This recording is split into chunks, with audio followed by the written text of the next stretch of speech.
नमस्कार। कई बार ऐसा होता है ना कि हम थका थका महसूस करते हैं और हमें लगता है कि ये बस काम की वजह से है। लेकिन क्या हो अगर ये सिर्फ थकान ना हो बल्कि किसी बड़ी समस्या का इशारा हो। आज हम बात करने वाले हैं खून की कमी यानी एनीमिया के बारे में। ये एक ऐसी हालत है जो आप कह सकते हैं चुपके चुपके हमारे शरीर को अंदर से कमजोर कर देती है। तो मन में सवाल आता है, क्या ये सिर्फ थकान है या खून की कमी? ये सवाल शायद बहुत से लोगों के मन में घूमता होगा। तो चलिए आज इसी सवाल की तह तक जाते हैं। सबसे पहले ये समझना जरूरी है कि आखिर ये खून की कमी है क्या भला।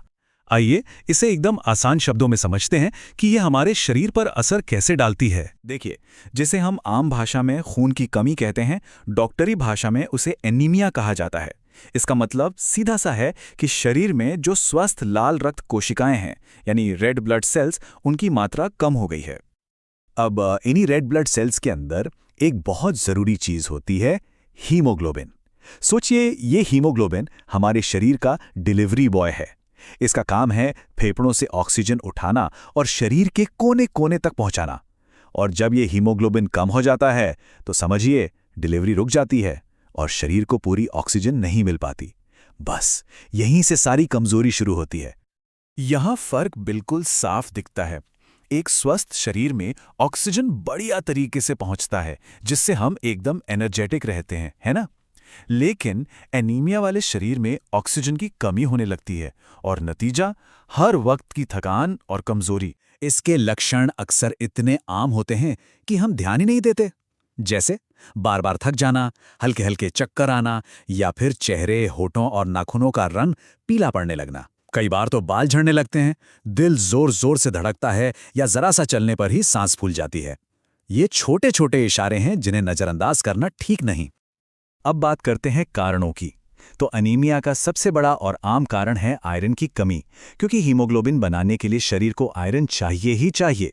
इसके अलावा विटामिन B12 और फोलिक एसिड की कमी भी एक वजह है। और हाँ, खासकर प्रेगनेंसी के दौरान शरीर की ज़रूरतें बढ़ जाती हैं और अगर सही पोषण न मिले तो ये समस्या और भी गंभीर हो सकती है। तो अब सवाल ये उठता है कि अगर किसी को ये लक्षण महसूस हो रहे हैं तो करना क्या चाहिए?